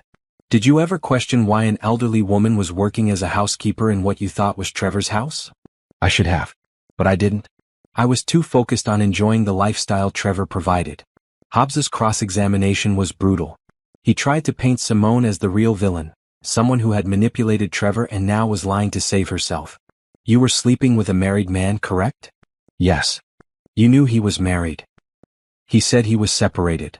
But you knew he had a wife who was working overseas. Yes. And you had no problem moving into her house, spending her money, treating her mother like a servant? I thought it was Trevor's house. I thought it was Trevor's money. How convenient that you thought that. How convenient that you believed everything Trevor told you without question. And how convenient that now, facing criminal charges yourself, you've suddenly remembered all sorts of details that incriminate him. I'm telling the truth. You're telling the version of the truth that keeps you out of prison. Despite Hobbs's attempts to discredit her, Simone's testimony was damaging. She confirmed the forgeries. She confirmed the lies Trevor had told about me. She confirmed the way my mother had been treated. When she left the stand, I caught her eye. She looked away quickly, shame written all across her face. Good. She should be ashamed. Then it was my turn to testify. I had been dreading this moment, but Bradford had prepared me well. Be honest. Be clear. Don't let Hobbs provoke you into anger. Stay calm and factual. ADA Greenwood walked me through my story. My career in Dubai. My careful financial planning. My purchase of the house for my mother. The arrangements I had made before I left. Did you ever give your husband permission to move into the house? No. Did you ever add him to your bank accounts? No. Did you ever give him power of attorney? Absolutely not. I was very careful about keeping my finances separate. Why? Because I wanted to protect the assets I was building. I had specific plans for that money. I wanted to ensure my mother's security. Adding anyone else to my accounts would have complicated that. Did you trust your husband? I paused, considering the question. I thought I did. But trust shouldn't mean giving someone complete access to everything you own. I trusted him to be faithful. I trusted him to check on my mother. I didn't trust him or anyone with unrestricted access to my life's work. Greenwood showed me the forged documents. Are these your signatures? I examined them carefully, though I had seen them dozens of times by now. No. These are forgeries. How can you be certain?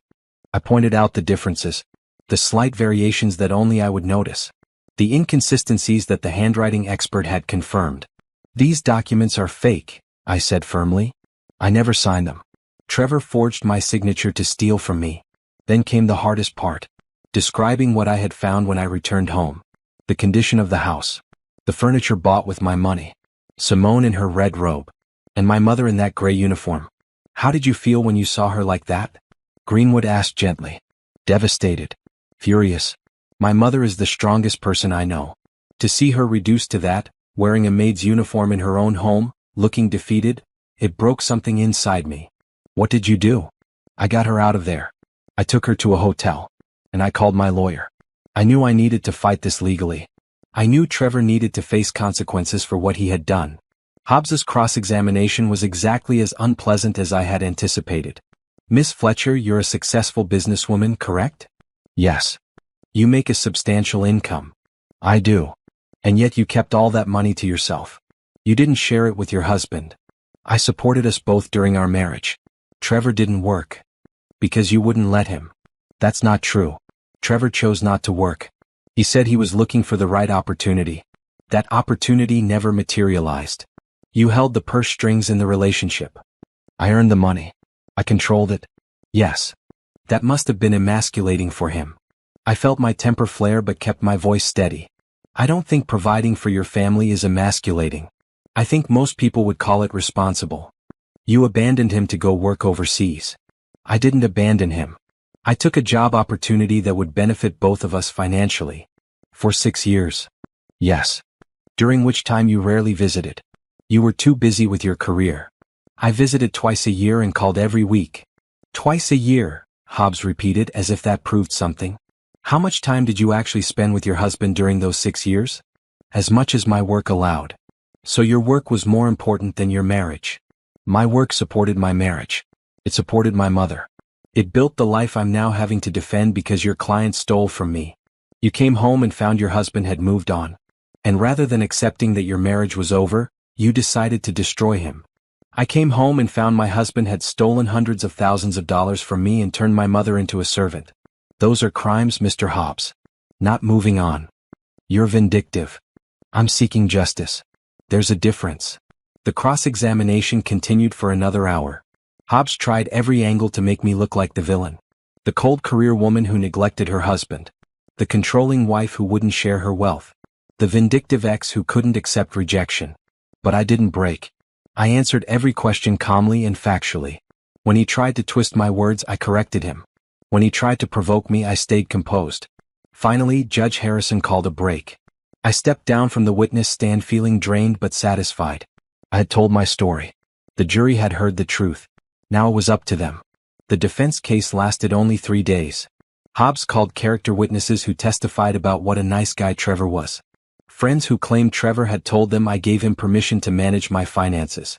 No one who could actually prove Trevor's claims, just people who said he seemed sincere. Trevor himself didn't testify. Hobbs advised against it, probably because Trevor would have been destroyed under cross-examination. Closing arguments took a full day. ADA Greenwood summarized the overwhelming evidence of Trevor's guilt. Hobbs made a final desperate attempt to paint this as a marital dispute rather than criminal activity. The jury deliberated for 2 days. When they returned with a verdict, I held my mother's hand so tightly I thought I might hurt her. On the count of fraud in the first degree, how do you find the defendant? Guilty. On the count of forgery? Guilty. On the count of identity theft? Guilty. Guilty on every count. All 23 charges. Trevor's face went pale. He swayed slightly in his chair. Hobbs put a hand on his shoulder to steady him. I felt nothing but cold satisfaction. Judge Harrison scheduled sentencing for 2 weeks later. Trevor was remanded into custody immediately. As the bailiffs led him away in handcuffs, he looked back at me one last time. I met his eyes and felt nothing. No anger. No satisfaction. Nothing. He was already irrelevant. Outside the courthouse, reporters swarmed us. Miss Fletcher, how do you feel about the verdict? Justice has been served, I said simply. My mother and I can finally move forward. What message do you have for other women in similar situations? Protect your assets. Keep careful records. And never be afraid to fight for what's yours. The legal system works if you're willing to use it. Bradford put his arm around my shoulders and guided me through the crowd to our waiting car. Inside, my mother was crying. It's over, she whispered. It's really over. Almost, I said. Sentencing is in 2 weeks. And we still have the divorce to finalize. But yes, Mom. The hardest part is over. 2 weeks later, we returned to court for sentencing. Judge Harrison was not sympathetic. Mr. Fletcher, you betrayed your wife's trust in the most calculated and cruel way possible. You didn't just steal money. You stole time, security, and dignity from an elderly woman who had done nothing to deserve such treatment. You built a fantasy life on fraud and lies. And when you were caught, you showed no remorse, no accountability, no recognition of the harm you had caused. He sentenced Trevor to 15 years in federal prison. No parole eligibility for at least 10 years. I hope, Judge Harrison said, that you spend your time in prison reflecting on the choices that brought you here. And I hope that when you're eventually released, you're a different man than the one standing before me today. Trevor said nothing. He just stood there blank-faced as the bailiffs led him away. As we left the courthouse for the final time, I felt something I hadn't felt in months. Peace. Real, genuine peace. The legal battle was over. Trevor would spend the next decade at minimum behind bars. And I could finally, truly move forward. What now? Candace asked as we walked down the courthouse steps. Now, I said, we live our lives. The way we always should have been able to. And that's exactly what we did. The aftermath of the trial moved quickly. While Trevor began serving his sentence, the civil cases started falling into place like dominoes. Every victim he had defrauded filed lawsuits. Every asset he had purchased with stolen money was seized. His entire facade of success crumbled. The divorce proceedings, which had been on hold pending the criminal trial, resumed immediately. With Trevor convicted of fraud and theft, his claims for spousal support and community property were laughable. His attorney withdrew from the case, and Trevor was left defending himself from prison. The hearing was brief and decisive. Judge Morrison, the same judge who had granted me emergency possession of my house, presided. Mr. Fletcher, you're appearing via video conference from federal prison. Do you understand the proceedings? On the screen mounted on the wall, Trevor's face appeared. He looked worse than he had at sentencing. Prison was not being kind to him. His face was gaunt. His eyes were hollow. He had aged years in just a few weeks. Yes, Your Honor. Your claim for spousal support has been denied. Your claim for community property has been denied. Ms. Fletcher is granted a divorce on grounds of fraud and abandonment. Do you have anything to say? Trevor stared at the camera for a long moment. I thought he might apologize or at least try to explain himself one last time. Instead, he just said, "No, Your Honor." Then this marriage is dissolved. Miss Fletcher, you're free to move forward with your life. And just like that, it was over. The marriage that had seemed so promising 10 years ago, the relationship I had thought would last forever, ended with a few words from a judge and a video call from a prison. I felt nothing. Not sadness. Not relief. Just a sense of closing a chapter that should have ended long ago. How do you feel? Bradford asked as we left the courthouse. Like I'm finally free, I said honestly. The financial restitution was more complicated. Trevor had spent most of the money he stole, and what remained was tied up in assets that needed to be liquidated. Bradford worked with a forensic accountant to track down every dollar. The luxury car Trevor had leased was repossessed. The furniture he had bought was sold at auction. The jewelry and watches and designer clothes were all liquidated. Even the ridiculous wine cellar he had installed was emptied and sold. We've recovered about 40% of what he stole from you, Bradford reported 2 months after the sentencing. The rest is gone. Spent on vacations and restaurants and general living expenses. We might recover some of it over time as he's required to pay restitution from prison, but that will be slow. I don't care about the money, I said. I care, but it's not about the money anymore. It's about the principle.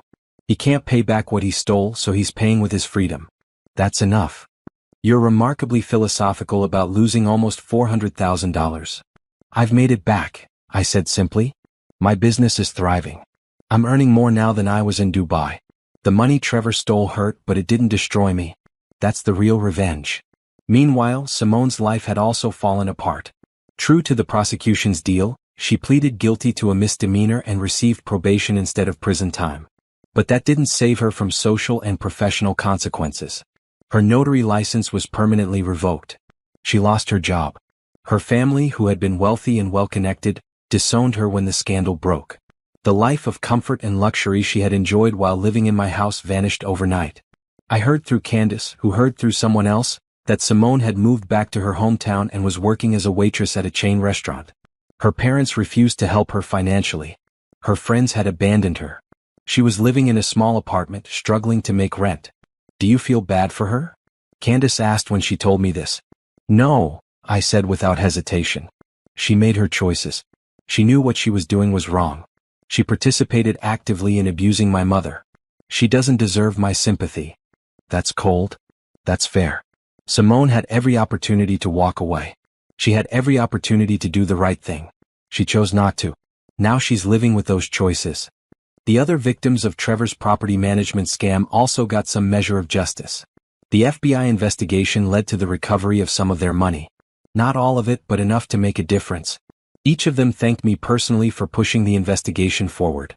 If you hadn't fought this, one victim told me, Trevor would still be out there stealing from people. You saved a lot of others from going through what we went through. That meant more to me than any financial recovery. Knowing that my fight had protected others. Knowing that Trevor couldn't hurt anyone else. 6 months after the trial, I got a call from an unexpected source. A producer from a television network wanted to feature my story on a documentary series about financial fraud in marriages. We think your case is important, she explained. It shows how easily this kind of abuse can happen, even to educated, successful women. And it shows that fighting back is possible. I was hesitant at first. I didn't want to be defined by what Trevor had done to me. But after thinking about it and discussing it with my mother and Candace, I agreed.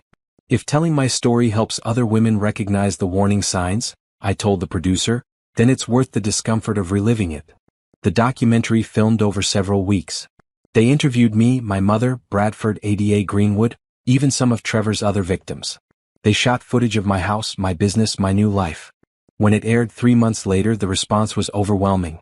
Thousands of women reached out to tell me their own stories. Many had experienced similar abuse. Others were currently going through it and didn't know how to get help. I started getting speaking requests, financial conferences, women's organizations, law schools. Everyone wanted to hear about my experience and how I had fought back. "You're becoming a voice for financial justice," Candace said after I gave my 5th speech in as many weeks. "This is bigger than your personal story now." She was right. What had started as my private battle for justice had become something more. A movement. A message. A rallying cry for women to protect themselves financially and fight back against abuse. I used the platform to advocate for stronger laws around financial fraud in marriages. I pushed for better education about keeping finances separate. I spoke openly about the importance of prenuptial agreements and independent financial planning. Some people criticized me. They said I was cold, that I was being too hard on Trevor, that marriage should involve trust and sharing. I didn't care. Let them criticize. I knew the truth. Trust was important, but so was protection. Love didn't mean giving someone the power to destroy you financially. Meanwhile, Trevor's life in prison continued to deteriorate. I didn't follow it closely, but occasionally news would filter back to me through Bradford's connections. Trevor had been attacked by another inmate. Trevor was in solitary confinement for his own protection. Trevor was trying to appeal his sentence and being denied at every turn. I felt nothing about any of it. No satisfaction in his suffering. No concern for his well-being. He had become irrelevant to my life. One day, about 8 months after his sentencing, I received a letter. It was from Trevor, forwarded through Bradford's office. My lawyer had opened it first, as per my instructions, to ensure it wasn't threatening. "It's safe," Bradford said when he handed it to me. "But you don't have to read it if you don't want to." I took the letter home and let it sit on my desk for 3 days before I finally opened it. The handwriting was shaky. The paper was cheap prison stationery. The words were carefully chosen. "Naomi, I know I have no right to contact you. I know you probably don't want to hear from me. But I need to say this even if you tear this letter up without reading it. I'm sorry. I'm sorry for what I did to you. I'm sorry for what I did to Ruth. I'm sorry for all the lies and the theft and the manipulation. You were right about everything. I was a coward and a criminal. I deserve to be here. I don't expect forgiveness. I don't expect you to care. But I wanted you to know that I understand now what I did. I destroyed everything good in my life because I was too weak and too selfish to be the man you deserved. I hope you're happy. I hope you built a good life. You deserve it more than anyone I've ever known. I'm sorry. Trevor." I read it twice. Then I folded it carefully and put it in my desk drawer. "Was it an apology?" my mother asked. She had seen the letter arrive and knew who it was from. "Yes." "Do you forgive him?" I thought about that for a long time. Forgiveness was supposed to be healing. It was supposed to free you from anger and resentment. But I didn't feel angry or resentful anymore. I felt nothing. "I don't forgive him," I said finally. "But I also don't need to. Forgiveness would mean his actions still have power over me. They don't. He's irrelevant. The apology is irrelevant. All of it is in the past." "That's very mature," my mother said. "Or very cold," I replied. "I can't tell which." "I think it's healthy," she said. "You're not defined by what he did. You're defined by what you built afterward." She was right. I had built something beautiful out of the ashes of Trevor's betrayal. A successful business. A strong relationship with my mother. A platform to help others. A life that was entirely my own. Trevor had tried to destroy me. Instead, he had destroyed himself. That, I realized, was the best revenge of all. Not making him suffer. Not taking pleasure in his downfall. Just moving on so completely that his existence stopped mattering. I took Trevor's letter and put it through the shredder. I didn't need it. I didn't need his apology or his regret or his acknowledgement of guilt. I needed nothing from him at all. And that felt like freedom. 1 year after the trial, I stood in the conference room of my office building, looking out at the city. Fletcher Financial Consulting now occupied an entire floor of a downtown building. We had 12 employees. Over 200 clients. A waiting list that stretched months into the future. "Boss, your 3 o'clock is here," Terry said, poking his head into the room. "Thanks. Give me 5 minutes." I gathered my notes for the consultation. A new client, referred by one of the women I had helped last year. Same story, different details. Husband hiding money. Wife fighting back. My job was to find the truth and help her protect herself. This work never got old. Every client was a person whose life I could help improve. Every case was a chance to prevent someone else from going through what I had experienced. The business had grown beyond my wildest expectations. We now offered comprehensive financial planning services, forensic accounting, divorce financial analysis, and business consulting for women entrepreneurs. Every service designed to protect and empower. My mother ran the community outreach program. She organized support groups for women going through financial abuse. She spoke at local events about her experience and recovery. She had turned her trauma into purpose just like I had. "You're thinking too much again," Candace said, walking into the conference room with 2 cups of coffee. She handed me one and sat down in the chair across from my desk. "I'm reflecting. There's a difference. Reflecting on how awesome your life is now." Something like that. A year ago we were in the middle of the trial. I was so focused on destroying Trevor that I couldn't see past the next legal battle. Now look at us. You built an empire. That's what you did. We built an empire, I corrected. You've been with me every step. True. So what's next? You've conquered financial consulting. You've become a media personality. You've helped hundreds of women. What's the next mountain to climb? I smiled. Actually, I've been thinking about that.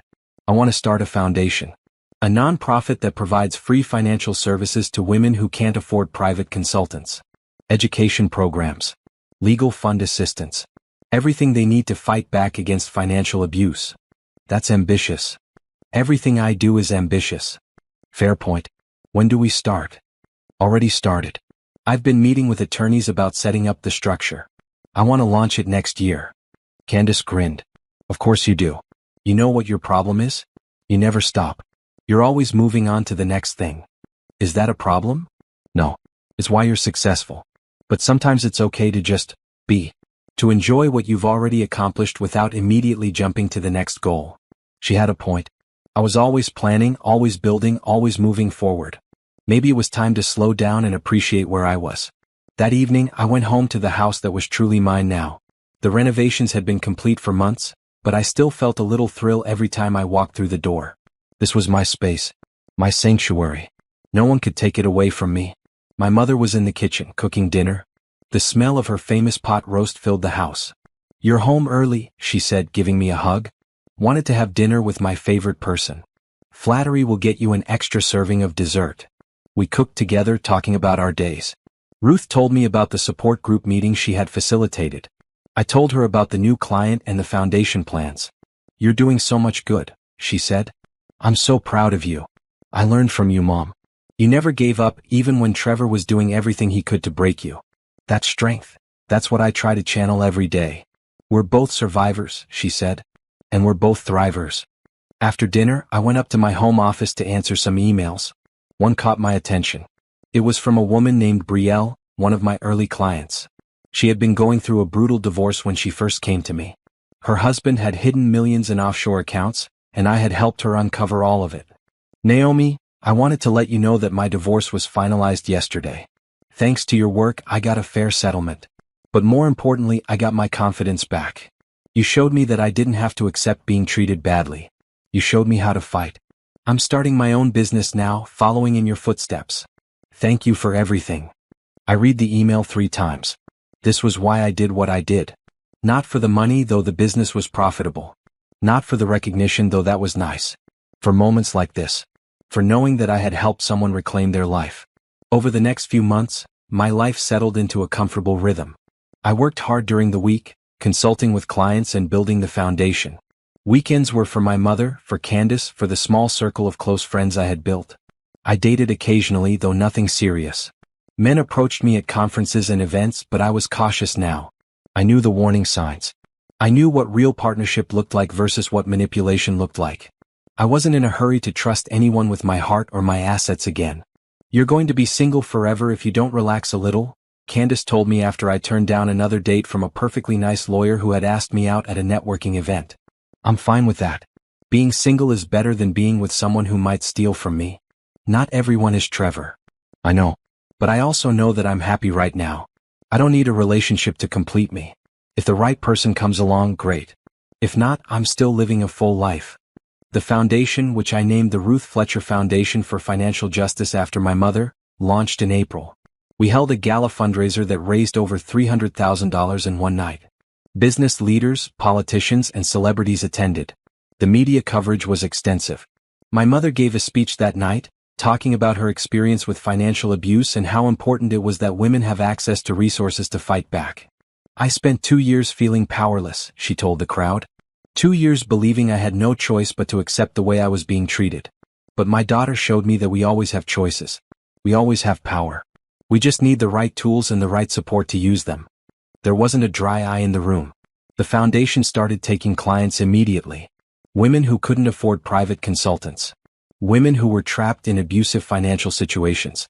Women who needed help but had nowhere to turn. We provided free forensic accounting services.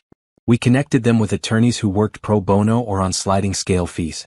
We offered financial education workshops and support groups. Within 6 months, we had helped over 50 women. Each success story felt like a small victory against the Trevor Fletchers of the world. I also continued speaking publicly about financial abuse. I gave a TED Talk that went viral, reaching millions of people. I wrote articles for major publications. I was featured on national news programs. "You're famous now," my mother teased one day after I was recognized by a stranger in the grocery store. "I'm notorious," I corrected. "There's a difference. Either way, you're making a real impact." She was right. The speaking engagements and media appearances were leading to real change. Several states were considering new laws to protect spouses from financial abuse. Banks were implementing better verification procedures for account changes. Courts were taking these cases more seriously. Trevor's crimes had inadvertently become a catalyst for systemic change. That felt like poetic justice. I occasionally wondered about Trevor, though I tried not to. According to Bradford, who still had connections in the system, Trevor was not doing well in prison. He had been moved to protective custody after another assault. He was spending most of his time alone, cut off from other inmates. "Do you want more details?" Bradford asked when he told me this. "No. I don't need to know. He's serving his sentence. That's enough." "Are you sure?" "I don't want to intrude on your space." "Intrude? Baby, I want you here. We've lost too much time already. Let's make up for it." So I moved back into the house I had bought 6 years ago. My room was waiting for me, beautifully decorated, nothing like it had been when Trevor and Simone had occupied it. It felt like coming home in a way that nowhere else ever had. Living with my mother again was surprisingly easy. We had our own routines but enjoyed sharing meals and evenings together. We watched movies and cooked together and talked about everything and nothing. The business continued to grow. By the end of year 2, Fletcher Financial Consulting had expanded to 3 cities. The Ruth Fletcher Foundation was helping over 200 women annually. I had published a book about financial protection in relationships that became a bestseller. Everything I had built was solid, secure, and entirely mine. No one could take it away. No one could steal it. I had learned from my mistakes and built something stronger. I dated occasionally, but I was comfortable being single. I had learned that being alone was better than being with someone who didn't deserve you. My standards were high now, and I made no apologies for that. One day, about 2.5 years after the trial, I received a call from Bradford. "Trevor is up for a parole hearing," he said. "He's not eligible for release, but he can request a review of his sentence. He wants me to tell you he's not going to fight for early release. He's accepting his full sentence." "Why are you telling me this?" "Because he asked me to. He wanted you to know he's not going to cause any more trouble. That he's genuinely remorseful and just wants to serve his time quietly." "Okay. Thanks for letting me know." I hung up feeling nothing. Trevor's remorse or lack thereof was irrelevant to my life. He was a closed chapter. The epilogue to a story I had already moved past. That evening, I went for a walk around the neighborhood. The streets were quiet. The evening was cool. I found myself standing in front of the house, looking at it from the outside. This house had been a dream when I bought it. Then it had become a nightmare when I discovered what Trevor had done to it. Now it was a dream again, but a different kind. A better kind. A dream I had earned through fighting and rebuilding and refusing to give up. I pulled out my phone and took a photo of the house. Then I texted it to Candace with the caption, "Home." Her response came immediately, "Damn right it is. You earned every inch of that place." As I walked back inside, I passed through the living room where my mother was reading a book. The kitchen where we cooked together. The office where I ran my business. The bedroom where I slept peacefully every night. Every room represented something I had reclaimed. Every space was evidence of my strength. Every corner held memories of recovery and growth. Trevor had tried to take all of this away from me. He had tried to steal my money, my home, my mother's dignity, my sense of security, He had tried to reduce me to a victim. He had failed spectacularly. Not only had I gotten everything back, but I had built something even better. I was stronger now than I had been before. More successful. More purposeful. More certain of who I was and what I deserved. That night I sat at my desk and wrote a letter. Not to Trevor but to myself. A letter documenting everything I had accomplished. Everything I had overcome. Everything I had learned. Dear Naomi, 2 years ago you thought your life was over. You thought the betrayal would break you. You were wrong. You fought back. You gathered evidence. You hired the right people. You trusted the legal system even when it was frustrating and slow. You protected your mother. You built a business. You helped hundreds of women. You changed laws. You made a difference. Trevor tried to destroy you. Instead, he destroyed himself. His crimes put him in prison. His lies caught up with him. His choices cost him everything. And you? You're thriving. Remember this feeling. Remember this moment. When things get hard again, and they will because life is hard, remember that you survived the worst betrayal imaginable and came out stronger. You're enough. You've always been enough. And no one can ever take that away from you. Love yourself. I folded the letter and put it in my desk drawer, next to the apology letter Trevor had sent from prison. I kept both of them as reminders. Trevor's letter reminded me of where I had been. My letter reminded me of how far I had come. 3 years after the trial, I ran into someone from Trevor's family at a charity event. His cousin, a man I had met a few times during our marriage. He looked uncomfortable when he saw me. Naomi, I didn't expect to see you here. It's a public event. I'm allowed to be here. Of course. I wanted to say I'm sorry. For what Trevor did. Our family is ashamed of him. That's not your burden to carry. He made his choices. Still, what he did to you and your mother was inexcusable. I want you to know that not everyone in our family is like that. I never thought they were. Trevor's crimes were his own. We talked for a few more minutes, awkward but civil. When he left, I felt a strange sense of closure. Even Trevor's family recognized what he had done was wrong. Even they had disowned him. I had won so completely that there was nothing left to fight for. As the years continued to pass, Trevor became less and less relevant. He was just a cautionary tale I told at speaking engagements, a footnote in my success story, a reminder of what I had overcome. My life was full of good things now. Work that mattered. Relationships that nourished me. Purpose that drove me forward. Every day I woke up grateful for what I had built. Some people might say I should forgive Trevor. That holding on to anger was poisonous. But I wasn't holding on to anger. I had let it go years ago. What I held on to was the memory of what happened. The knowledge of what people are capable of. The determination to never let anyone treat me or anyone I care about that way again. That wasn't bitterness. That was wisdom. On the 4th anniversary of that horrible homecoming, I hosted another party. Not a birthday this time, but a celebration of the foundation's success. In 4 years we had helped over 600 women. We had influenced legislation in 12 states. We had changed lives. My mother gave a speech again talking about healing and hope and the importance of fighting back. 4 years ago I felt powerless, she told the crowd. Today I help other women find their power. That's not just recovery. That's transformation. After the event, as we were cleaning up, Candace pulled me aside. You know what the best revenge is? She asked. What? This. All of this. The successful business. The foundation. The happy life. The fact that you're thriving while Trevor rots in prison. That's the best revenge. She was right. I had spent so much energy in those early days wanting Trevor to suffer. Wanting him to feel pain and regret. But the real revenge was simpler than that. The real revenge was living well. So well that his existence stopped mattering. So well that thinking about him felt like a waste of time. So well that his crimes became nothing more than an unfortunate chapter in a much larger, much better story. I had my justice. Trevor was in prison, his life destroyed by his own choices. But more importantly, I had my joy. I had rebuilt my life into something beautiful. Something meaningful. Something entirely my own. And that, I realized, was what victory really looked like. Not the destruction of your enemy, but the building of something so strong and good that your enemy becomes irrelevant. Trevor had gambled with my life and lost everything. I had fought back and won everything.